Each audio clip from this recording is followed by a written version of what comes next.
के जुड़ने में टाइम लगा, बताओ क्यों? क्योंकि ऑक्सीजन का एटॉमिक नंबर कितना है? 1:2:2p4। Valence shell electron pair repulsion 1 2 3। Yes students, yes 1:, yes. तो एक 3 lone pair of electrons, yes yes students. ये तीनों मिलके ये तीनों मिलके इसको धक्का मार रहे हैं, नहीं जुड़ने दे रहे। सुना नहीं सुना? 3 लोन पेयर, ये भी डीट है, जुड़ के रहूंगा, क्योंकि रिपल्शन से एफिनिटी ज्यादा है तो जुड़ेगा, लेकिन थोड़ी धक्का मुक्की के बाद। इस चक्कर में टाइम ज्यादा लग गया, समझे बात को? तो क्या होता है कि 4 सवारी जो बैठती हैं ऐसे करके हो, तो पहली 3 तो बहुत तेजी से बैठती हैं, चौथी के जुड़ने में टाइम लगता है। और इस तरह से हमारे देश में बसें भरती हैं, और 97% भर गई ना बस। 100% कभी नहीं भरेगी, क्योंकि कंडक्टर अपनी सीट पे पेटी रख के गया, वहां कोई नहीं बैठेगा, तो भले सवारी कितनी भी हो जाए बाहर, तो 97% ज्यादा सेचुरेट नहीं होगी। पर कैसे सेचुरेट होगी? ऐसे। यारी बात समझ, सिग्मॉइड। तो why, so what does this prove? ऊपर लिखा ना आंसर। क्योंकि इस एक्सिस पे क्या बढ़ रहा है, बताओ मुझे, इस एक्सिस पे क्या बढ़ रहा है? PO2 बढ़ रहा है। अरे यहाँ देखो, इस एक्सिस पे क्या बढ़ रहा है? PO2। अब PO2 बढ़ रहा है तो O2Hb एफिनिटी भी कांस्टेंट नहीं रहेगी, बढ़ेगी। समझ में आ रही है बात? अब तो क्या होगा कि ऑक्सीजन हीमोग्लोबिन के साथ और तेजी से जुड़ेगी जैसे जैसे हम आगे बढ़ेंगे ना, क्योंकि इस एक्सिस पे PO2 बढ़ रहा है, तो ऑक्सीजन की हीमोग्लोबिन के साथ जो एफिनिटी है वो भी बढ़ रही है, तो ऑक्सीजन जो है वो हीमोग्लोबिन के साथ और तेजी से जुड़ रही है, पहले है ना। और इसकी वजह से ये जो हीमोग्लोबिन है वो ऑक्सीजन से एक्सेलरेशन के साथ सैचुरेट हो रहा है, जब तक कि valence shell electron pair repulsion नहीं आ जाता। समझे बात को? So with the rise in the partial pressure of oxygen, the affinity between oxygen and hemoglobin does not remain constant. It also goes on increasing. Therefore, oxygen combines with hemoglobin at a faster rate till the valence shell electron pair repulsion comes into the picture, and this gives this curve a sigmoid shape. तो इसलिए ये curve जो है वो sigmoid है। तो अब इस कर्व पे हम कुछ चीजों के इफेक्ट देखते हैं। किन किन चीजों के इफेक्ट देखेंगे वो बता देता हूँ। सपोज ये बता रहा हूँ, तो आंसर यहाँ लिखा है पर कि क्यों ये कर्व जो है वो सिग्मॉइड है। सपोज कि ब्लड में ऐसी कंडीशन है, अगर ब्लड का पीएच जो है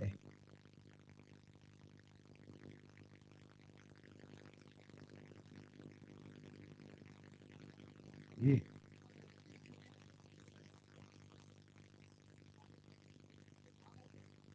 ये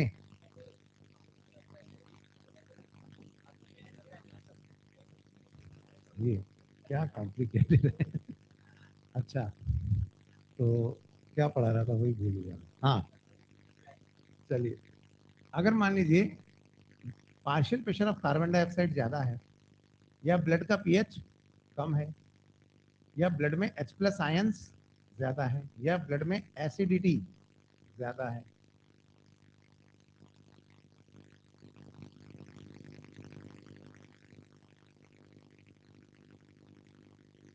या बॉडी का टेम्परेचर, ब्लड का टेम्परेचर ज्यादा है, या 2,3-डाइफॉस्फोग्लिसरेट जो ग्लाइकोलाइसिस के दौरान बनता है वो 2,3-DPG वो ज्यादा बन रहा है।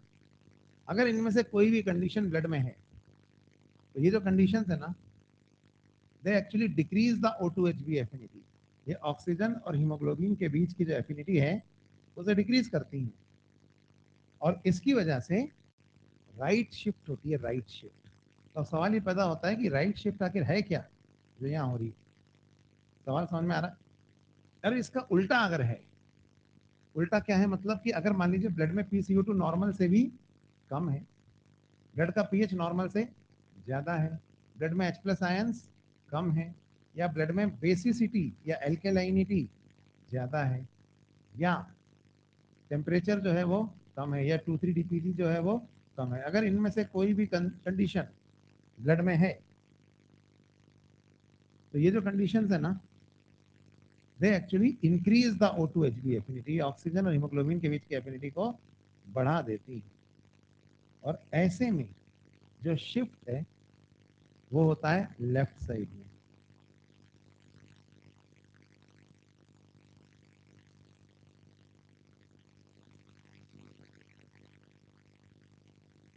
तो शिफ्ट जो है वो लेफ्ट साइड में होता है। क्या मतलब, चलो समझते हैं। ये बस वाले एग्जाम्पल, 50 में 40 सवारियां बैठ जाती थी ना नॉर्मली, और कैसे बैठती थी, ऐसे। इमेजिन कीजिए एक बार फिर यही बस आके बस स्टैंड पे रुकी। ये ऊपर वाला पढ़ा रहा हूँ पहले, राइट शिफ्ट। लेकिन इस बार बस के अंदर हीटर लगा हुआ है, गर्मी का मौसम है और हीटर वाली बस आई है। ये ऊपर वाली जो कंडीशन है ना, ये हीटर है। आपको क्या लगता है, सवारियों को इस बस से नॉर्मल बस के कंपैरिजन में एफिनिटी या अट्रैक्शन कम होगा? नहीं बैठेंगे इस हीटर वाली बस में, कौन बैठेगा? सवारी इसमें बैठना ही नहीं चाहती, लेकिन कोई दूसरी बस ही नहीं है। तो कुछ सवारियां जिनको जल्दी पहुंचना था वो फिर भी बैठ गई कि अरे यार बस चलेगी तो थोड़ी हवा लगेगी, देखा जाएगा, बैठ गया। लेकिन कम बैठी इस बार। इस बार क्या हुआ कि 50 में से ना सिर्फ 20 सवारी बैठी। समझ में आया कम क्यों बैठी है? क्योंकि क्या लगा हुआ है, हीटर लगा हुआ है, हीटर के ऊपर हीटर वाली कंडीशन। तो कंडक्टर तो दुखी है, बस वाले दुखी है कि अरे भाई बस पूरी नहीं भरी। तो वो सोच रहे हैं भगवान तूने बस में हीटर लगा दिया, इसके वजह से बस कम भरी है। लेकिन 50 में से 20 फिर भी बैठ गई। अगर 50 में से 20 हीटर लगे होने के बावजूद बैठती हैं, तो अगर बाहर 50 की जगह 100 सवारी होती, सोचो आप, तो 100 में से कितनी बैठ जाती? 40, और मेरी बस तो पूरी भर जाती। ये सोच रहा है कंडक्टर। तो यानी कि अब हमको बस पूरा भरने के लिए ज्यादा सवारियों का कॉन्सेंट्रेशन चाहिए। क्योंकि सवारियों का कॉन्सेंट्रेशन ज्यादा होता है तो सवारी की बस की तरफ एफिनिटी बढ़ जाती है। तो जो भी एफिनिटी का नुकसान हीटर की वजह से हुआ है वो कंपनसेट हो जाएगा। समझ में आ रही नहीं आ रही? तो अब हमें अगर 97% सेचुरेशन चाहिए तो वो 104 mmHg पर नहीं मिलेगा। वो हमें हमें PO2 बढ़ाना पड़ेगा। क्योंकि PO2 बढ़ता है तो O2H भी एफिनिटी बढ़ती है। तो जो भी एफिनिटी का नुकसान ये ऊपर वाली कंडीशंस कर रही हैं वो कंपनसेट हो जाएगा। समझे? तो अब हमें अगर 97% सेचुरेशन चाहिए ना, तो सपोज वो मिल रहा है 120 पे, यहाँ इस पॉइंट पे। ठीक है? इसी तरह से 75% सेचुरेशन तो 40 पे मिल जाता था, वो अब 70 पे मिल रहा है। क्या ये बात समझ में आ रही है? 50% सेचुरेशन तो 30 पे मिल जाता था, वो अब, सॉरी, 50% सेचुरेशन जो 30 में मिल जाता था वो अब 50 में मिल रहा है। यानी वही सेचुरेशन लेवल वापस अचीव करने के लिए हमें ज्यादा PO2 की जरूरत पड़ रही है। चलो ठीक है। तो वही सेचुरेशन लेवल हमें अचीव करने के लिए ज्यादा PO2 की जरूरत पड़ रही है। तो इन कोऑर्डिनेट्स को अगर मैं जोड़ दूंगा तो with respect to original curve, ये देखिए ये कर्व किधर शिफ्ट हुआ है ओरिजिनल के कंपैरिजन में? राइट साइड में। To achieve the same saturation level we require a higher PO2। देख लो, 75% 40 की जगह 70 पर, 50% 30 की जगह 40 पर। दिख रहा है आपको? तो to achieve the same saturation level we require a higher PO2। Shift is towards right. अब इसका उल्टा कर देते, नीचे वाली कंडीशन। इमेजिन करो एक बार फिर वही बस आके बस स्टैंड पे रुकी है, लेकिन इस बार उसमें हीटर की जगह AC लगा हुआ है। तो नीचे वाली कंडीशन AC है। जनरल के किराए में AC। सवारियों को इस बस से कुछ ज्यादा ही अट्रैक्शन है। नॉर्मली 50 में से 40 बैठती थी ना, अब अगर बाहर 45 भी हुई तो भी उसमें से 40 अंदर बैठ जाएंगी। बताओ क्यों? अट्रैक्शन ज्यादा है। यानी कि नॉर्मली हमें 104 mmHg पे 97% मिलता था ना, अब 104 नहीं, अब हमें पता चला 80 mmHg पर ही मिल जाता है 97%। 75% सेचुरेशन जो 40 में मिलता था वो अब हमें 30 पे ही मिल रहा है, और 50% सेचुरेशन जो 30 पे मिलता था वो अब हमें 20 पे ही मिल रहा है। अगर मैं इन कोऑर्डिनेट्स को जोड़ता चला जाऊं तो with respect to original curve, ये कर्व किस तरफ शिफ्टेड है? देखिए लेफ्ट साइड में। कम PO2 पर ज्यादा सेचुरेशन। समझ में आया? राइट शिफ्ट और लेफ्ट शिफ्ट। एक चीज और देखते हैं, फीटल हीमोग्लोबिन। एक चीज होती है फीटल हीमोग्लोबिन, क्या होती है बताता हूँ। अच्छा, अभी मैंने सर्कुलेटरी पढ़ाया नहीं है, ये आगे बढ़े, आएंगे इस पे वापस। मतलब एक चीज पढ़ानी है। माँ, बच्चा जब माँ के अंदर रहता है तो क्या उसका हार्ट बीट कर रहा होता है? नहीं कर रहा होता, पागल हो गया। हार्ट बीट नहीं करता कभी फीटस का। फिर करता है ना? क्या उसके लंग्स काम कर रहे होते हैं? नहीं कर रहे होते। ब्लड का ऑक्सीजन कौन करता है फिर? अगर लंग्स काम नहीं कर रहे हैं तो ब्लड का ऑक्सीजन कौन कर रहा है? प्लेसेंटा। प्लेसेंटा यूट्रस और उसकी जो हाँ, हम पढ़ेंगे इसको बाद में, किस तरह से कोरियोनिक विलाई और यूट्रस के वॉल मिलकर प्लेसेंटा बनाते हैं। तो सपोज यहाँ पे देखिए आप, जैसे ये यूट्राइन वॉल है इधर,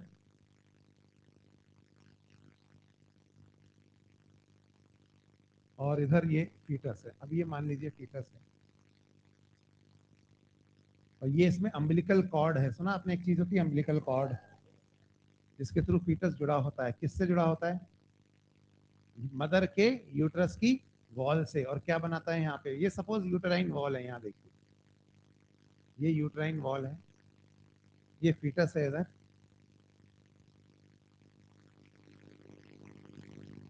और ये यहाँ पे ना ये हिस्सा जो है ये प्लेसेंटा है। तो किस तरफ? यूट्राइन वॉल के इस तरफ मदर का ब्लड है, जिसको हम कहेंगे मैटरनल ब्लड,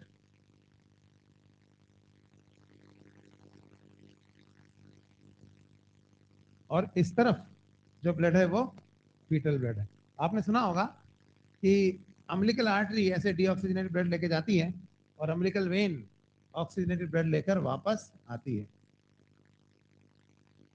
क्या माँ और बच्चे का खून मिक्स होता है? नहीं होता। तो अम्बिलिकल कॉर्ड में किसका ब्लड है? बच्चे का, माँ का, या दोनों का? बच्चे का। The blood present in the umbilical cord is 100% fetal. ये भी क्वेश्चन ही है आपके नीट का। समझ में आई नहीं आई बात? इधर क्योंकि माँ का ब्लड तो उधर है, बस गैसेस का एक्सचेंज होगा ऐसे, इधर से इधर, इधर से इधर, O2 और CO2 आएंगे जाएंगे। ये तो पता है ना आपको उतना तो प्लेसेंटा एक बैरियर है जिसके अक्रॉस ब्लड पास नहीं हो सकता। अब सपोज ये वो प्लेसेंटल बैरियर है, यहाँ पे देखिए,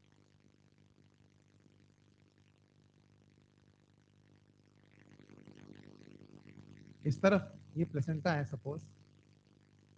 तो प्लेसेंटा के एक तरफ इधर मैटरनल ब्लड है, और इस तरफ जो है वो फीटल ब्लड है।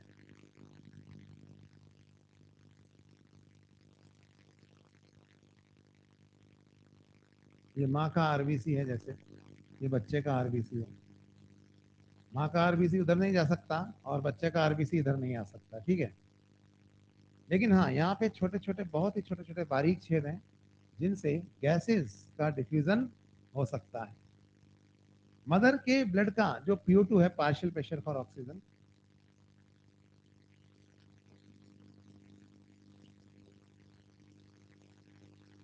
वो ज्यादा है। वो है, मान लीजिए 104।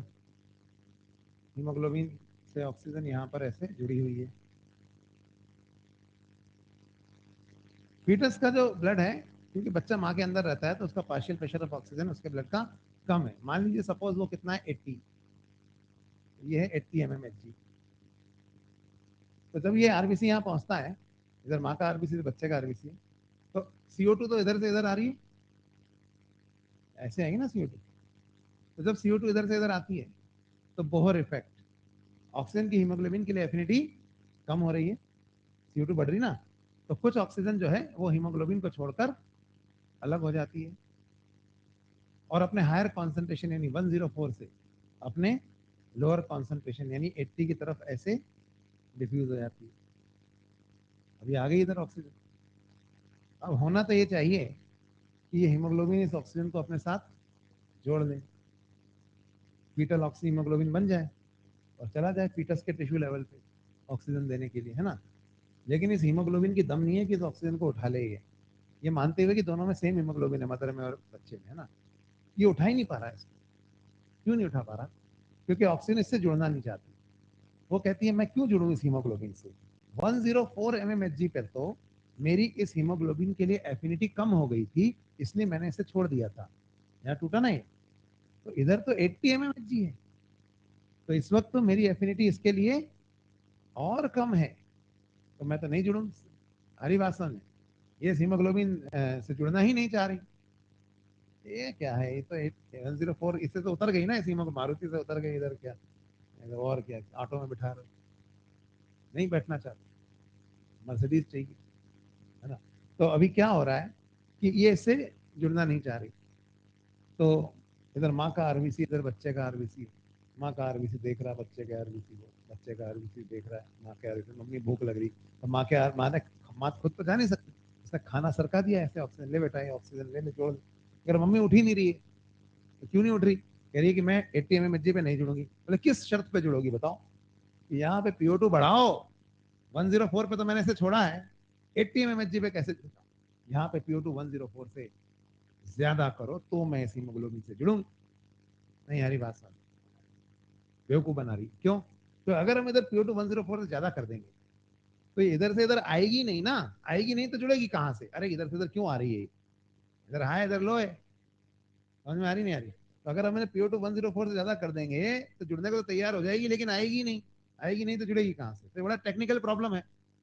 तो माँ का आरबीसी लाचार है, बच्चे के आरबीसी कह रहे बेटा ऑक्सीजन उठा ले, बच्चे का आरबीसी कह रहे मम्मी नहीं उठ रही ऑक्सीजन, लाचार माँ इधर जा नहीं सकती, ये इधर आ नहीं सकती। इमोशनल सीन चल रहा था, भगवान ये देख के बड़े जो है इमोशनल हो गए, बोले यार ये क्या है, तो भगवान ने बच्चे के आरबीसी को वरदान दिया कि जा भ्रूण मैं तुझे वर देता हूँ, जब तक तू अपनी माता के गर्भ में रहेगा तेरे अंदर नॉर्मल एडल्ट हीमोग्लोबिन की जगह एक विशेष प्रकार का हीमोग्लोबिन पाया जाएगा जिसे दुनिया फीटल हीमोग्लोबिन के नाम से जानेगी। और इस फीटल हीमोग्लोबिन की एक खासियत होगी कि इसकी एक चेन ही अलग है, जिसके कारण ऑक्सीजन के हृदय में इसके लिए सामान्य हीमोग्लोबिन की अपेक्षा बहुत ज्यादा आकर्षण होगा, अत्यधिक आकर्षण होगा, और वो उससे कम PO2 पे जुड़ने को तैयार हो जाएगी। लेकिन तेरे अंदर ये हीमोग्लोबिन तभी तक रहेगा फीटल वाला जब तक तू अपनी माता के गर्भ में है।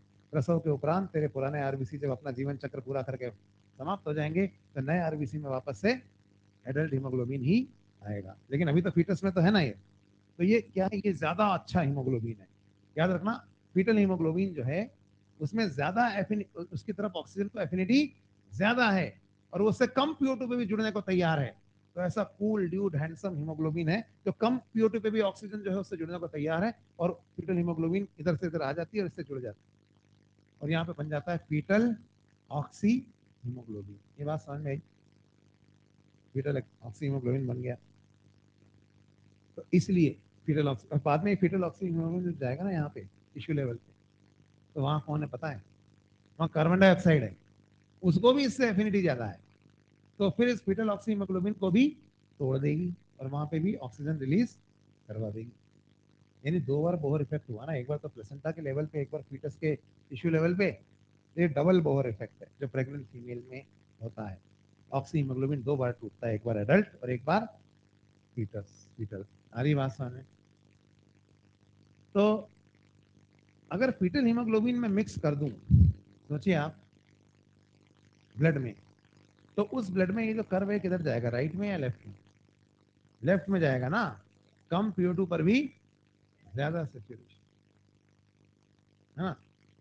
इमेजिन कीजिए एक बार फिर बस आके बस स्टैंड पे रुकी है, फीटल हीमोग्लोबिन वाला केस, इसमें 40 सवारी बैठती हैं, AC लगा था तो 45 में 40 बैठी थी ना, अब फीटल हीमोग्लोबिन बाहर 38 सवारियां भी होंगी ना तो अंदर 40 बैठ जाएंगी, अट्रैक्शन ज्यादा है। AC के साथ VC वीडियो के पिक्चर भी दिखा रहे हैं अंदर, अरे वाह, तो सवारी तो सारी घुस के बैठ ही गई बस में, दो चार मजदूर जो वहां काम कर रहे थे वही बस में घुस कर रहे, मांगीलाल पिक्चर चल रहे थे, कशिक पिक्चर लगी थी, अरे वो हीरोइन वाली ना, चार चार, तो दो चार जो घुस गए उसके, तो 40, तो इतना आकर्षण है कि उसने खींच लिया। अरे बात समझ, तो कम PO2 पर भी ज्यादा सेचुरेशन लेके फीटल हीमोग्लोबिन किधर शिफ्ट होगा, लेफ्ट साइड। तो ये तो हो गई बात हमारे राइट या लेफ्ट शिफ्ट की, या ट्रांसपोर्ट ऑफ ऑक्सीजन के, ट्रांसपोर्ट ऑफ ऑक्सीजन तो हो गया पूरा।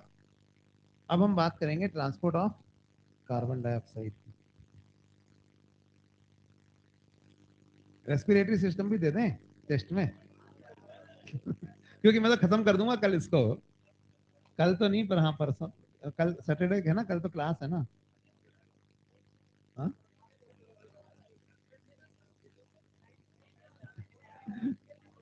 चलो कोई बात नहीं, अगले टेस्ट में देंगे।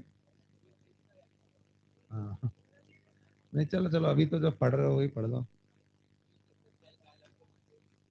नहीं नहीं, अरे वैसे ही मेरे क्वेश्चन बहुत ज्यादा आ रहे हैं इस बार।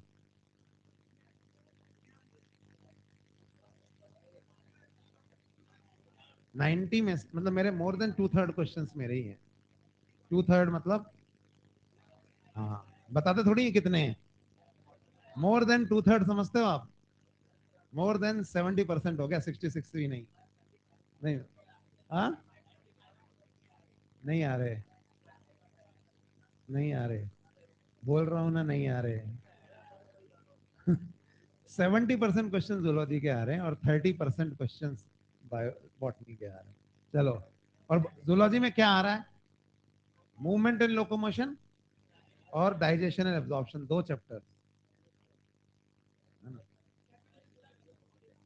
हाँ, मसल भी आएगा, मसल, बोन और डाइजेशन। चलो, अब वो तो जो होगा देख लेना ना भाई, ऐसे थोड़ी बताया जाता है क्या रहेगा क्या। चलो, ये जब टेस्ट पेपर होगा उसके बाद देख लेना कैसा है क्या है। पता है कैसा पेपर है? NEET based. सारी किताबें भाड़ में जाए, नीट में जैसे क्वेश्चन आते हैं ना वैसे आएंगे। और नीट में सेक्शन ए में भी जैसे आते हैं और बी में भी जैसे आते हैं, समझ में? तो यहाँ एनसीईआरटी बेस नहीं पढ़ाता हूँ मैं, नीट बेस पढ़ाता हूँ। और नीट बेस जो है उसमें एनसीईआरटी बेस आता है। तो पेपर तो वही है ना? नीट की तैयारी कर रहे हो कि एनसीईआरटी की तैयारी कर रहे हो? तो नीट बेस्ड पेपर है ना? चलिए, हाँ, एनसीईआरटी बेस्ड तो मेरे क्वेश्चन इतने हार्ड होते हैं कि पसीने छूट जाएंगे। वैसे हैं वो क्वेश्चन, क्वेश्चन एनसीईआरटी बेस्ड ही हैं, तो आप ये सुनना चाहते हो तो सुन लो। लेकिन मैं एनसीईआरटी बेस्ड बोलता नहीं, मैं बोलता हूँ नीट बेस्ड। चलिए, पढ़ेंगे ना अभी, पढ़ाया कहाँ? तो ये O2 का ट्रांसपोर्ट हो गया, अब हम पढ़ने जा रहे हैं CO2 का ट्रांसपोर्ट। यहाँ तक कोई डाउट है? चलिए फिर बात करते हैं ट्रांसपोर्ट ऑफ कार्बन डाइऑक्साइड। अच्छा, जैसे ऑक्सीजन का ट्रांसपोर्ट होता है,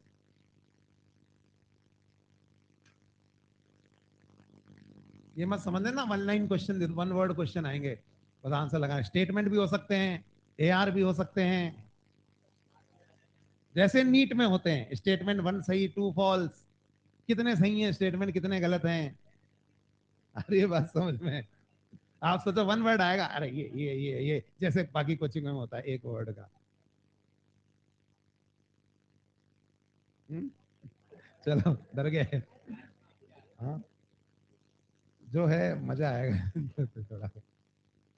हाँ, तो हम बात कर रहे थे जैसा नीट में था। मैं बताऊं, ज्यादातर जो कोचिंग्स है ना उनमें 70% क्वेश्चंस जो देते हैं ना आप लोगों के टेस्ट के, वो होते ही नहीं एनसीईआरटी बेस्ड है। वो पुराने पैटर्न वन लाइन क्वेश्चन जो होते हैं ना, वन लाइन, उस टाइप के होते हैं। आप नीट का पेपर देखो, होते हैं वन वर्ड आंसर भी होते हैं, लेकिन आधे से ज्यादा क्वेश्चन सेंटेंस वाले होते हैं। तो होने चाहिए ना ऐसे क्वेश्चन, वन वर्ड में क्या है आंसर? तो जैसा नीट का पैटर्न है वैसे ही रहेंगे क्वेश्चन। तो घबराओ मत, अगर तुमने मेरे से पढ़ा है, क्लास में नहीं आए हो तो मैं नहीं जानता, लेकिन अगर क्लास में आए और पढ़े हो तो नहीं गलत करोगे। अब ये सब थोड़ी बताऊंगा कि इसमें से क्या आएगा, पेपर ही दे दूं मतलब हाथ में। अच्छा, तो ट्रांसपोर्ट ऑफ कार्बन डाइऑक्साइड। अब कार्बन डाइऑक्साइड का ट्रांसपोर्ट 3 तरीके से होता है। करीब 7% carbon dioxide is transported dissolved in plasma। 23% carbon dioxide जो है it is transported in the form of carbamino compounds. अब ये कार्बामिनो कंपाउंड्स कौन से हैं मैं आपको बताऊं, तो जैसे हीमोग्लोबिन होता है ना आरबीसी में, तो वो कार्बामिनो हीमोग्लोबिन बनाता है, याद आया? तो 22% तो कार्बामिनो हीमोग्लोबिन है, और 1% जो प्लाज्मा प्रोटीन होता है ना, एल्बुमिन ग्लोबुलिन, उनमें भी तो अमाइनो ग्रुप है। तो उनके साथ बनते हैं कार्बामिनो एल्बुमिन, कार्बामिनो ग्लोबुलिन। पर मेन कंपाउंड कौन सा है? Carbamino haemoglobin etcetera. तो इसके फॉर्म में जो ब्लड में प्रोटीन है उनके अमाइनो ग्रुप के साथ 23% होती है। और 70% carbon dioxide is transported in the form of bicarbonate. ऐसा आपने सुना है? जब दूसरे मास्टर खत्म होता है वहां से मैं शुरू होता हूँ। चलो बताओ, why 70%, why not 69, why not 71? आपने रटा है ना कि 7% तो प्लाज्मा में डिजोल्व होता है, 23% कार्बामिनो कंपाउंड होते हैं और 70% बाइकार्बोनेट होते हैं। तो बताओ ये 7 ही क्यों होता है, ये 9 क्यों नहीं होता, ये 6 क्यों नहीं होता, ये 23 क्यों है, ये 53 क्यों नहीं है, या ये 18 क्यों नहीं है, और ये 60 क्यों है, ये 70 क्यों है, ये 50 क्यों नहीं है, ये 90 क्यों नहीं है, ये इतने इतने ही क्यों है? क्या आपको सवाल समझ में आ रहा है? रटने से नहीं होगा, बताओ ये इतना इतना ही क्यों है, ये परसेंटेज इतना ही क्यों? कि देखो, जब भी कोई गैस डिजोल्व आती है तो सबसे पहले पता है वो किस में घुसती है आके? प्लाज्मा में। प्लाज्मा में घुसती है। तो ऑक्सीजन की तो प्लाज्मा में सॉल्युबिलिटी कम है, कार्बन डाइऑक्साइड की ज्यादा है। तो करीब 7% कार्बन डाइऑक्साइड प्लाज्मा में, सॉरी यहाँ से चल रही है ना, इधर से चल रही है। तो 7% कार्बन डाइऑक्साइड तो कहाँ आके डिजोल्व हो जाती है? प्लाज्मा में। अब प्लाज्मा हो गया है सेचुरेट, अब प्लाज्मा हो गया है सेचुरेट, तो इससे ज्यादा उसमें डिजोल्व नहीं हो सकती। 6 क्यों नहीं होती? क्योंकि जब 7 हो सकती तो 6 क्यों होगी? 8 क्यों नहीं होती? तो 7 पे सेचुरेट हो गया वो। तो इसलिए प्लाज्मा डिजोल्व इन प्लाज्मा कितनी होती है? 7। अब ऑक्सीजन का तो क्या था, 3% प्लाज्मा में डिजोल्व हुई, बची हुई आरबीसी में घुस गई, यही हुआ था ना। तो कार्बन डाइऑक्साइड ने भी वही किया, 7% जैसी प्लाज्मा में डिजोल्व होकर खत्म हुई, वो आरबीसी में घुसी। लेकिन आरबीसी में सिर्फ 22 या 23% हीमोग्लोबिन ही, इतनी ही सीट खाली थी। नहीं आई बात समझ? मैं बता रहा हूँ कि कार्बामिनो कंपाउंड या कार्बामिनो हीमोग्लोबिन 22% ही क्यों बनता है? पता है क्यों बनता है? क्योंकि इतनी ही सीट खाली है, याद करो। बाकी पे तो ऑक्सीजन बैठी हुई है, 4 में से एक ही सवारी तो उठ रही है, 3 तो ऐसे ही वापस जा रही ना। और कार्बन डाइऑक्साइड ऑक्सीजन को हटाकर हीमोग्लोबिन से नहीं जुड़ सकती, याद आया? एफिनिटी कम है। तो इतना ही हीमोग्लोबिन खाली है भाई, तो 22% यहाँ जुड़ गई, कहाँ? आरबीसी से खत्म, खेल खत्म, अब फंस गई कार्बन डाइऑक्साइड। ऑक्सीजन तो 3% प्लाज्मा में, 97% आरबीसी में, कार्बन डाइऑक्साइड फंस गई। 7% कहाँ? प्लाज्मा में, और 22-23% आरबीसी में। कितनी बच गई? अभी 70% बच गई ना। इसके लिए दोनों दोनों जरिए खत्म हो गए, ना तो प्लाज्मा अवेलेबल है ना ही हीमोग्लोबिन अवेलेबल है, दोनों भर गए। एक ही सीट खाली थी हीमोग्लोबिन में। तो इसलिए बची हुई 70%, इसलिए ये 22 है। क्यों है? 15 क्यों नहीं है? जब 22 जुड़ सकती है तो 15 क्यों जुड़ेगी? 32 क्यों नहीं है? कार्बामिनो कंपाउंड के फॉर्म में 32% क्यों नहीं जाती? अरे क्योंकि इतना हीमोग्लोबिन खाली नहीं है। समझ में आई बात? ये 22-23 क्यों है, ये 7 क्यों है, समझ में आया? ये 23 क्यों है, समझ में आया? इतना ही हीमोग्लोबिन खाली है, बाकी पे ऑक्सीजन जुड़ी हुई उतर ही नहीं रही, इसलिए।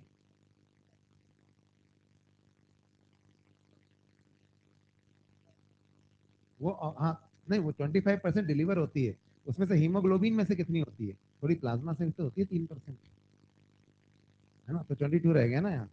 ऑक्सीमोग्लोबिन तो 22% ही खाली हुआ, तो उतनी यहाँ जुड़ गई। अब बच गई 70%। इसलिए बची हुई 70% को ट्रांसपोर्ट करने के लिए हमें कुछ नया ढूंढना पड़ेगा। इसलिए आरबीसी, इसीलिए इसीलिए क्या होता है कि आरबीसी के अंदर एक एंजाइम होता है, जिंक कंटेनिंग एंजाइम, जिसका नाम है कार्बनिक एनहाइड्रेस। और वो कार्बनिक वो एंजाइम प्लाज्मा में बहुत ही कम है, नेग्लिजिबल। तो जो कार्बनिक एनहाइड्रेस है ना, उस एंजाइम की वजह से जो आरबीसी में अब जो कार्बन डाइऑक्साइड जा रही है, वो अंदर पाए जाने वाले वाटर के साथ जुड़ती है, और in the presence of enzyme कार्बनिक एनहाइड्रेस वो क्या बना लेती है? H2CO3। और H2CO3 बनने के साथ टूटेगा, तो ये टूटेगा H+ और HCO3- में। तो इस तरह से 70% कार्बन डाइऑक्साइड जो है वो in the form of bicarbonate आ जाती है, और ऐसे ही ये ट्रेवल करती है। बात समझ में आ रही है? सोडियम बाइकार्बोनेट, पोटेशियम बाइकार्बोनेट, इसको भी हम पढ़ेंगे। तो इसलिए ये 70 है। 75 क्यों नहीं है ये? अरे क्योंकि हो गया ना पूरा। ये थर्ड प्रायोरिटी है, first priority, second priority, third priority. पहले प्लाज्मा में घुली, 7 पे फिक्स हो गया। इसके बाद यहाँ पहुंची, 22 यहाँ चढ़ गए, अब बचे हुए के लिए ये जाएगा। तो ये समझ में आया ये 70 क्यों है? तो ये 70, 23 और 7 क्यों है, समझिए, इसलिए। तो ये कैसे होता है, इसको हम ट्रांसपोर्ट ऑफ कार्बन डाइऑक्साइड के केस में पढ़ेंगे। तो मैं एक काम करता हूँ, ये जो हमारा यहाँ पे जो बोर्ड है, इसको हम दो पार्ट्स में डिवाइड कर लेते हैं, एक तरफ लंग्स और एक तरफ टिश्यू लेवल।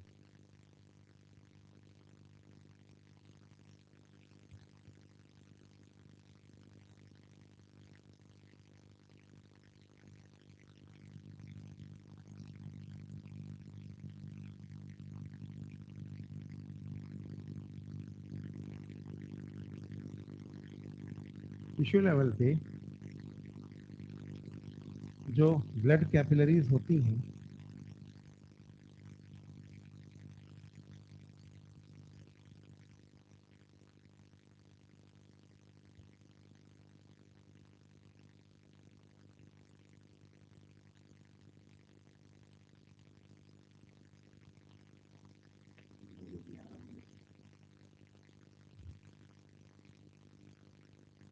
ये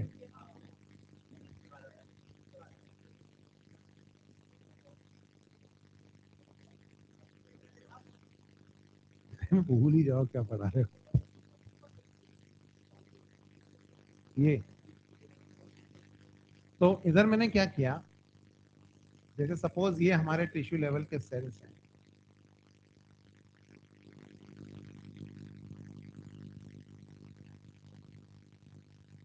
और इधर ये यहाँ पे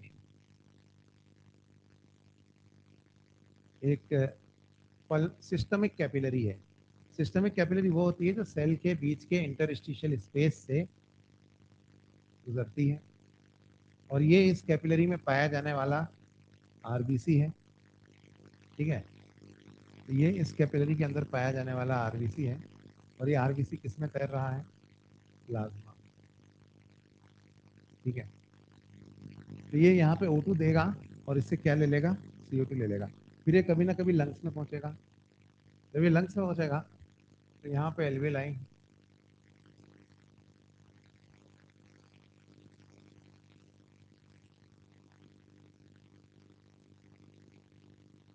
और एल्वेलाई के बीच से जो ब्लड गुजरता है उन कैपिलरीज को हम क्या कहते हैं, पल्मोनरी कैपिलरीज। तो इस तरफ यहाँ पे ये पल्मोनरी कैपिलरीज है।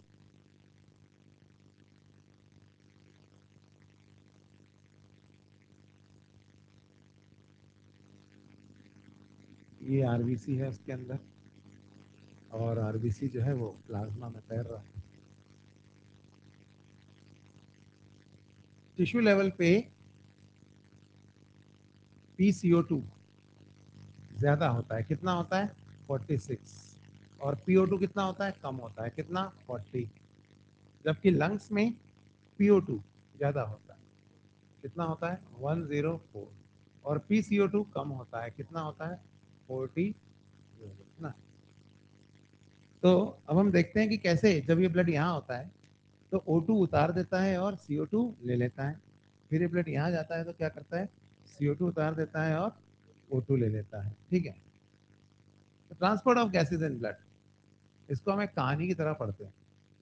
कुछ कैरेक्टर से जब कहानी शुरू होती है ना, उसके शुरू में कुछ कैरेक्टर्स, जैसे इसमें एक जो हमारी कहानी का जो हीरो है वो कौन है, या लिखना मत, कौन है, हीमोग्लोबिन।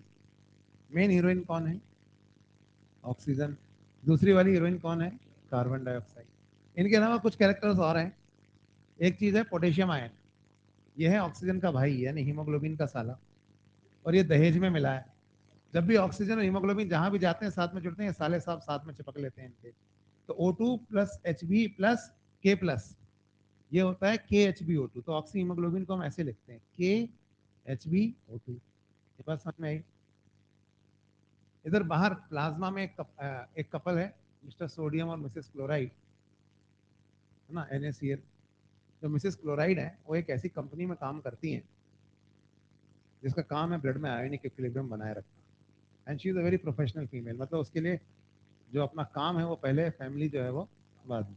तो ये कुछ कैरेक्टर्स हैं। इसके अलावा एक स्पेशल कैरेक्टर भी है, इसके बारे में हम बाद में बात करेंगे। तो जैसा और एक मौका परस बेपेंदे का लोटा एंजाइम है जिसका नाम है carbonic anhydrase zinc containing enzyme, जो मौका देख के अपनी चाल बदल लेता है। कभी कुछ बोलता है, कभी कुछ करता है, मतलब डिपेंडिंग ऑन के हालात क्या है। तो ये कुछ कैरेक्टर्स हो गए। इन कैरेक्टर्स के बारे में तो मैंने आपको बता दिया। एक स्पेशल अपीयरेंस भी है, वो बाद में देखेंगे। तो यहाँ पे हमने कैरेक्टर्स के बारे में बात करी। अब हम देखते हैं होता क्या है। तो देखो यहाँ प्लाज्मा में ना NaCl है और आरबीसी में ऑक्सीजन हीमोग्लोबिन से जुड़ी हुई है और क्या बनाया हुआ है उसने, KHbO2 यानी ऑक्सी हीमोग्लोबिन। ठीक है, तो 3% ऑक्सीजन कहाँ है? 3% ऑक्सीजन तो ये रही कहाँ, डिसॉल्व इन प्लाज्मा, और 97% oxygen is in the form of oxy haemoglobin. ठीक है, तो अब जब यहाँ पे ब्लड पहुंचता है तो CO2 चढ़ती है, O2 उतरती है। तो देखिए O2 उतर रही है, ये देखिए 3% ऑक्सीजन ये उतर गई सीधा टिश्यू लेवल पे पहुंच गई, इधर CO2 चढ़ रही है करीब 7% CO2 कहाँ आके डिजोल्व होगी बताओ, प्लाज्मा में। अब प्लाज्मा हो गया सैचुरेट, तो अगली 22-23%, अगली 93% इसमें घुसेगी आरबीसी में। तो जो ये कार्बन डाइऑक्साइड यहाँ आरबीसी में घुस रही है ना, तो कार्बन डाइऑक्साइड के आरबीसी में घुसने की वजह से बोहर इफेक्ट, ऑक्सीजन की हीमोग्लोबिन के साथ एफिनिटी जो है वो कम हो रही है, तो ऑक्सी हीमोग्लोबिन इनका ब्रेकअप हो रहा है, अब ऑक्सीजन हीमोग्लोबिन को छोड़कर अलग हो रही है। लेकिन सारी ऑक्सीजन थोड़े ना हीमोग्लोबिन को छोड़ के अलग हो जाएगी, 22% होती है ना नॉर्मली, तो जो होती है उसी के रिएक्शन लिख रहा हूं मैं। तो यहाँ पे होगा KHB प्लस O2। ठीक है, तो ये देखिए करीब 22% ऑक्सी हीमोग्लोबिन टूट गया है, 3% ऑक्सीजन प्लाज्मा से, और करीब 22% ऑक्सीजन ये आरबीसी में से टिश्यू लेवल पे रिलीज हो गई। ये बात समझ में आई? तो ऑक्सीजन उतर गई है कितनी, 25%। कार्बन डाइऑक्साइड चढ़ रही है, कितनी चढ़ गई, 7 यहाँ चढ़ गई, बाकी अंदर आई यहाँ। तो जो बाकी अंदर आई है ना, ये अंदर वाटर मॉलिक्यूल्स के साथ रिएक्ट करेगी, कौन से एंजाइम की प्रेजेंस में, कार्बनिक एनहाइड्रेस की प्रेजेंस में, और क्या बना लेगी, H2CO3। और H2CO3 जो है वो बनने के साथ ही टूटेगा, किसमें टूटेगा, H प्लस और HCO3 माइनस। तो 70% कार्बन डाइऑक्साइड है ये, सारी नहीं है, 70%। 23 इधर है, उसको बाद में देखते हैं। तो 70% कार्बन डाइऑक्साइड इस समय बाइकार्बोनेट आयन के रूप में है। यहाँ तक बात समझ में आई? तो ये जो बाइकार्बोनेट आयन है ये हमारा दूसरा हीरो है। इसको एक बीमारी है, ये ऑक्सीजन के पीछे भागता है हमेशा। अभी ऑक्सीजन आरबीसी से निकल के प्लाज्मा में गई, तो इसके पीछे पीछे आरबीसी से निकल के प्लाज्मा में आ गया, ऑक्सीजन चली गई अपने टिश्यू लेवल पे। अब ये जब प्लाज्मा में आया ना बाइकार्बोनेट निकल के इसके पीछे पीछे, तो इसकी वजह से आयनिक इक्विलिब्रियम बिगड़ गया, अंदर नेगेटिव चार्ज कम हो गया, और बाहर प्लाज्मा में नेगेटिव चार्ज बढ़ गया। ये बात समझ में आई? तो आयनिक इक्विलिब्रियम बनाए रखने के लिए NaCl टूटेगा। अब क्लोराइड सोडियम को कहेगी मुझे जाना होगा, सोडियम मना करेगा, लेकिन फिर भी क्लोराइड जो है डिसोसिएट हो जाएगा NaCl, Na प्लस और Cl माइनस में। और ये जो क्लोराइड है, एक नेगेटिव चार्ज बाहर गया तो एक नेगेटिव चार्ज अंदर आया, इसे क्या कहा जाता है, इसे कहते हैं क्लोराइड शिफ्ट या हैमबर्गर फिनोमेना। समझ में आई बात? This is known as chloride shift या हैमबर्गर फिनोमेना, आयनिक इक्विलिब्रियम बनाए रखने के लिए हुआ है। तो जब ये क्लोराइड अंदर आई, इधर ये बाइकार्बोनेट बाहर निकला, बाहर कौन अकेला घूम रहा था, सोडियम।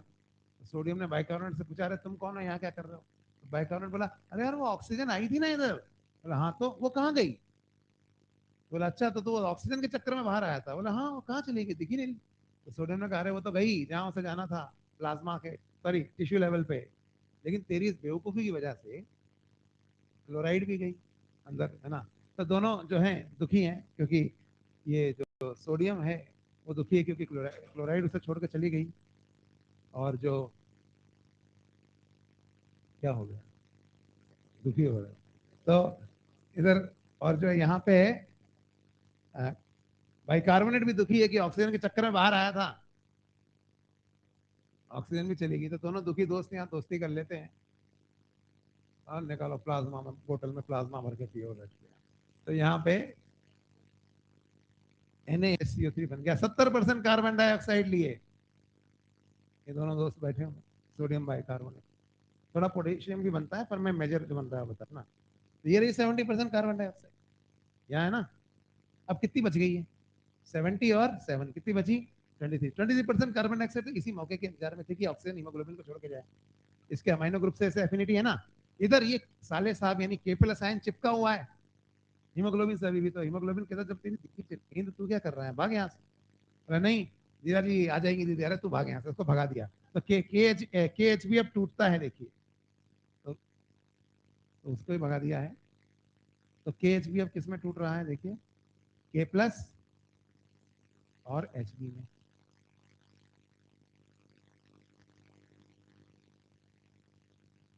और हीमोग्लोबिन अब अकेला है और इसका अमाइनो ग्रुप खाली है, और कार्बन डाइऑक्साइड को इससे एफिनिटी है क्योंकि ऑक्सीजन नहीं है यहाँ, तो इसके अमाइनो ग्रुप से जाके कौन जुड़ जाती है अब?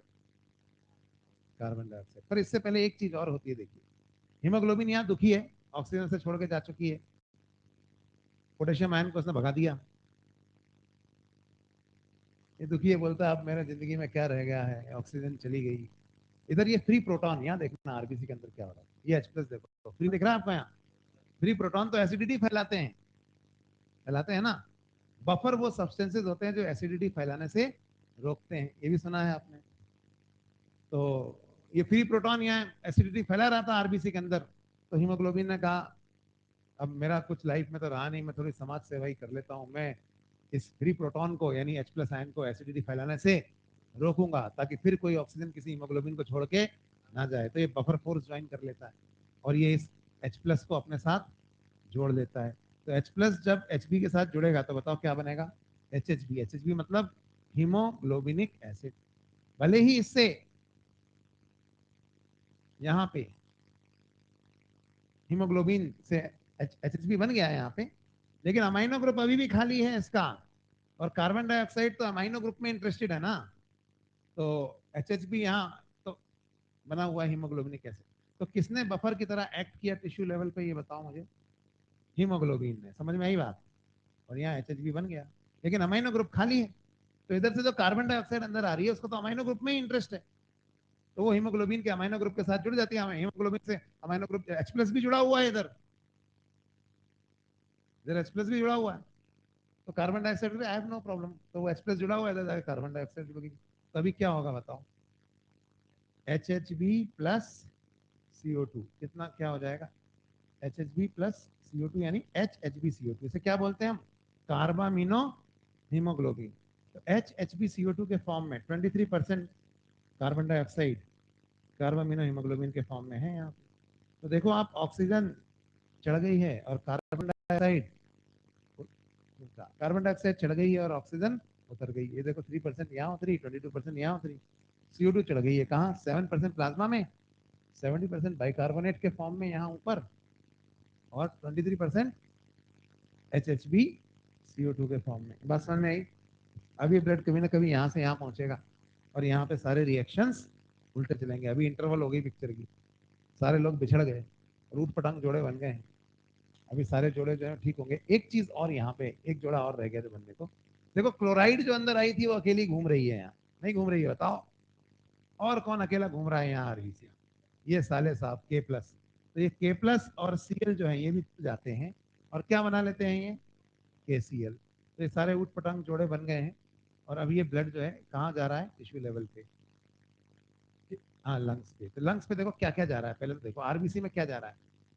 KCl और HHbCO2। प्लाज्मा से क्या क्या जा रहा है? 7% CO2, ठीक है, और 70% किस फॉर्म में है? सोडियम बाइकार्बोनेट के फॉर्म में। तो ये यहाँ पे पहुंच रहा है NaSCO3। ये बात समझ में आई? तो ये चीजें यहाँ पहुंची, यहाँ पे सारे रिएक्शन चलेंगे उल्टे। उल्टे चलेंगे से मतलब है, अब यहाँ पे O2 CO2 तो उतरेगी, देखो उतर रही है, ये 77% CO2 ये उतर गई यहाँ पे, ठीक है। O2 चढ़ रही है, तो 3% O2 कहाँ चढ़ गई? प्लाज्मा में, और प्लाज्मा हो गया है सेचुरेट। अगली करीब 22% CO2 O2 आरबीसी में घुस रही है। इतना ही टूटा था ना हीमोग्लोबिन, तो 22% ऑक्सीजन जब हीमोग्लोबिन में घुस रही है तो प्लाज्मा तो सेचुरेट हो गया, प्लाज्मा से कहाँ जाएगी वो? हीमोग्लोबिन में। तो ज्यादातर ऑक्सीजन का मूवमेंट कहाँ हो रहा है? प्लाज्मा से हीमोग्लोबिन की तरफ अंदर आने के बाद। इस ऑक्सीजन के मूवमेंट को कौन देख लेता है? सोडियम बाइकार्बोनेट में पाया जाने वाला बाइकार्बोनेट आयन। वो सोडियम को कहता है दोस्त ऑक्सीजन वापस आ गई, मैं जा रहा हूँ उसके पीछे, भगवान करे तुम्हें तुम्हारी क्लोराइड भी वापस मिल जाए। तो NaSCO3 अब टूट रहा है, किसमें टूट रहा है? Na+ और HCO3-। तो ये Na+ और ये HCO3-। ये सारी चीजें एक साथ हो रही हैं, मैं एक एक करके बता रहा हूँ। इधर जब ये बाइकार्बोनेट आयन अंदर की ओर घुसने लगता है तो इसकी वजह से आयनिक इक्विलिब्रियम फिर एक बार बिगड़ जाता है और अंदर निगेटिव चार्ज ज्यादा होने लगता है। तो इसको बैलेंस करने के लिए क्या होगा, अब KCl टूटेगा, इसमें टूटेगा K प्लस और Cl माइनस में। और अब ये जो क्लोराइड है ये बाहर निकलेगी, ये है reverse chloride shift. Chloride shift नहीं है, अरे यहाँ बाहर निकलेगी तभी तो दोबारा अंदर जाएगी ना। यहाँ बाहर कौन अकेला है, बाहर सोडियम अकेला, क्लोराइड वापस आ गई, सोडियम कर आ गई, तुम तब तक काम इतना जरूरी था।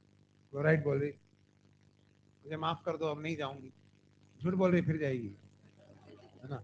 तो यहाँ पे NaCl बन गया वापस से। इधर क्या हुआ, ऑक्सीजन को अंदर आते देख के कौन डर गई बताओ, कार्बन डाइऑक्साइड, वो हीमोग्लोबिन से जुड़ी हुई थी ना, बोर इफेक्ट। तो अब कार्बन डाइऑक्साइड हीमोग्लोबिन को छोड़ के भाग रही है, ऑक्सीजन आ रही, HHbCO2 टूट रहा है, किसमें टूट रहा है, HHb प्लस CO2। तो ये देखिए 23% कार्बन डाइऑक्साइड ये बाहर जा रही है, दिखा। अब ये सब चीजें एक साथ हो रही हैं। इधर ऑक्सीजन के पीछे पीछे जो बाइकार्बोनेट आयन अंदर आ रहा था, पहले बाहर गया था फिर अंदर आ रहा था, तो ऑक्सीजन अंदर नहीं, पीछे पीछे बाइकार्बोनेट आयन अंदर फिर अंदर घुस रहा है। तो अब ऑक्सीजन इरिटेट होकर रुकी जाती है कि why are you following me, जहां मैं जाती हूँ वहीं चले आते हो, मैं RBC से बाहर जाती हूँ अंदर जा रही हूँ, क्या है, व्हाट इज दिस। तो बाइकार्बोनेट आयन बेचारा जो है एकदम सक पका जाता है नहीं कुछ नहीं, व्हाट इज दिस, नहीं नहीं, नहीं, नहीं। तो ये बोलते देखो मैं तुम्हारी गलतफहमी दूर कर देती हूँ। ऑक्सीजन बोलती है अरे मैं तो हीमोग्लोबिन की हूँ, मैं उससे, मेरा उससे झगड़ा हो गया था तो मैं उसको छोड़ के चली गई थी, तो अब मैं वापस जा रही हूँ उससे मिलने, तो मेरे चक्कर में फालतू कभी बाहर जा रहे हो कभी अंदर आ रहे हो, ये क्या कर रहे हैं आप। टेस्ट में मार्क्स नहीं आएंगे, संडे टेस्ट है यहाँ पे, टाइम वेस्ट हो रहा है। तो अभी इसमें क्या है, तो इसको समझ में आ गई बाइकार्बोनेट की बात, कह रहे यार ये तो चलो ठीक है। तो इसने बोला अच्छा ठीक है, बाइकार्बोनेट बोला आपको आपका हीमोग्लोबिन मुबारक, लेकिन कभी लाइफ में कोई हेल्प की जरूरत पड़े तो मुझे जरूर बताना। तो हेल्प करेगी। तो अभी ऑक्सीजन के दिमाग में आइडिया आया, हाँ एक्चुअली हेल्प तो चाहिए, तो बाइकार्बोनेट अपना ये बाइकार्बोनेट, हाँ हाँ बताओ बताओ क्या हेल्प चाहिए। तो वो एक्चुअली ना मैं जब हीमोग्लोबिन को छोड़ के चली गई थी ना, तो वहाँ पीछे झगड़ा हो गया, तो है ना अब मैं वापस जा रही हूँ उससे मिलने, हेल्डन ने समझाया तो वापस जा रही, लेकिन पता नहीं अब वो मुझे हीमोग्लोबिन मिलेगा भी कि नहीं मिलेगा वापस, पता नहीं वो कहाँ, सुना है उसने बफर फोर्स ज्वाइन कर ली है, HSB बन गया ना अब ये, फोर्स ज्वाइन करना तो ईजी है, छोड़ तो नहीं सकती है, छोड़ा नहीं जा सकता। अब पता नहीं मैं उससे जुड़ भी पाऊंगी कि नहीं। ऐसा भी सुना था कोई कोई कार्बन डाइऑक्साइड भी है, पता नहीं अब ह्यूमर है या क्या है, तो पता नहीं मुझे हीमोग्लोबिन वापस मिलेगा भी कि नहीं मिलेगा। तो अब अपना जो ये बाइकार्बोनेट आया है ना, दूसरा हीरो सलमान खान, ये अब कुर्बानी देगा, ये बोलेगा मैं आपको आपके हीमोग्लोबिन से मिलाऊंगा, मैं उसे छुड़ा के लाऊंगा, चाहे इसमें मेरी जान ही क्यों ना चली जाए। तो अब देखना ये कैसे अपनी जान दे के ऑक्सीजन और हीमोग्लोबिन, एक मरना जरूरी है ना एक हीरो, ये अपनी जान दे के इनको मिलाएगा। कैसे मिलाएगा, अब देखो ये अंदर आ रहा है, यहाँ पे H प्लस इससे जुड़ा हुआ है, ये छोड़ नहीं सकता हीमोग्लोबिन इस H प्लस को, क्यों, एसिडिटी फैल जाएगी। तो बाइकार्बोनेट अंदर आता है, वो इस हीमोग्लोबिन को कहता है, एक्चुअली बाइकार्बोनेट के अंदर आने से पहले ऑक्सीजन है ना हीमोग्लोबिन को व्हाट्सएप या SMS कर दिया कि एक बकरा भेज रही हूँ, चुपचाप उसको H प्लस आयन थमा देना और निकल लेना। नंबर तो वही था ना, नंबर थोड़ी चेंज हुआ था हीमोग्लोबिन का, तो भेज दिया उसमें मैसेज।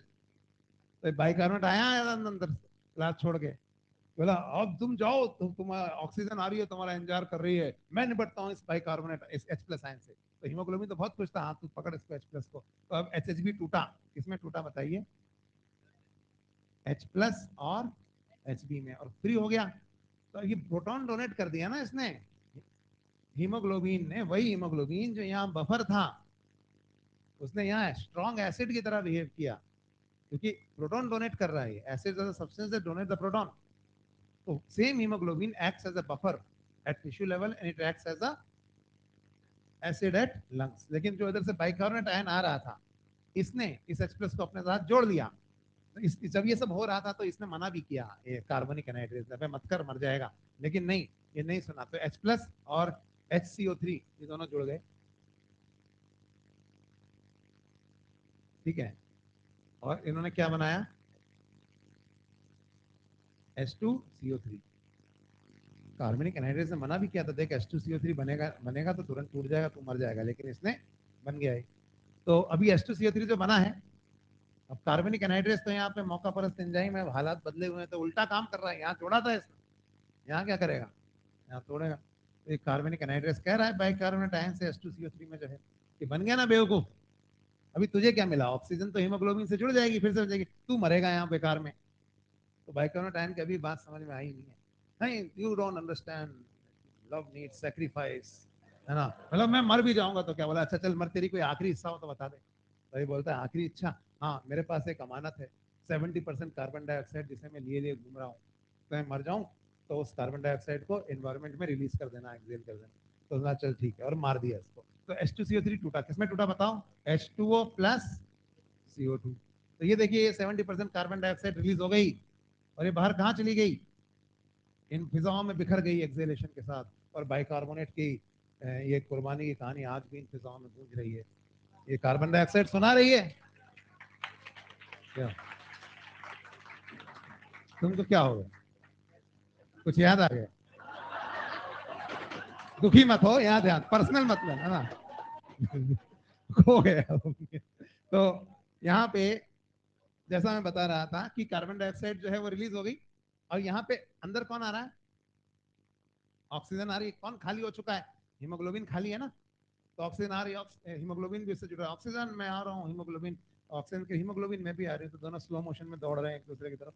एक आदमी और यहाँ खाली हो चुका है, बताओ कौन, ये साले साहब, जीजा जी दीदी वापस आ गई, मैं भी आ रहा हूँ। तो ये भी यहाँ आके चिपक गया, और O2 plus Hb plus K, फिर से क्या बना लेंगे ये फिर से बना लेंगे KHbO2।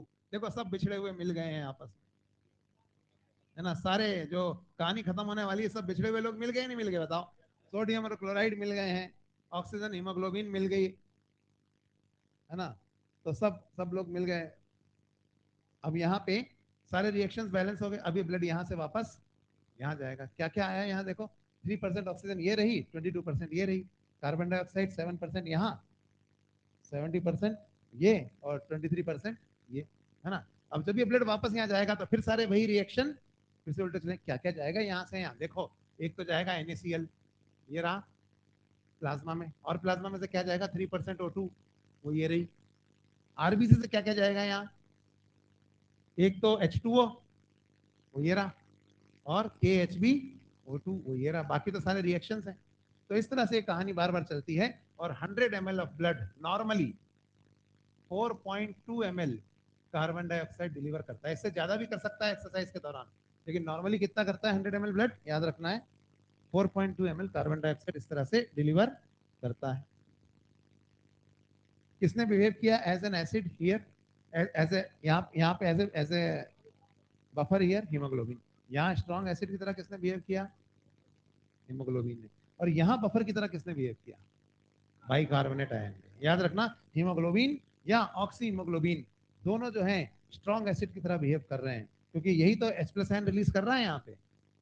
तो इसे कहते हैं, इसे भी हम हेल्डन इफेक्ट कहते हैं, कि जैसे जैसे जैसे ऑक्सीजन आती जाती है ना, कार्बन डाइऑक्साइड हीमोग्लोबिन को छोड़ के अलग होती रहती है, तो ऑक्सी हीमोग्लोबिन कार्बन हीमोग्लोबिन टूटता है, तो H+ आयन से रिलीज होते हैं। ठीक है, तो ये भी हेल्डन इफेक्ट है कि कार्बन डाइऑक्साइड जो है हीमोग्लोबिन को छोड़ के भाग रही है जब ऑक्सीजन आ रही है। तो इस तरह से ये रिएक्शंस चलते हैं, इसमें कोई डाउट। तो 4.2 ml कार्बन डाइऑक्साइड डिलीवर होती है इस तरह से, 100 ml ब्लड करता है। 100 ml ब्लड ऑक्सीजन कितनी डिलीवर करता था बताओ भाई।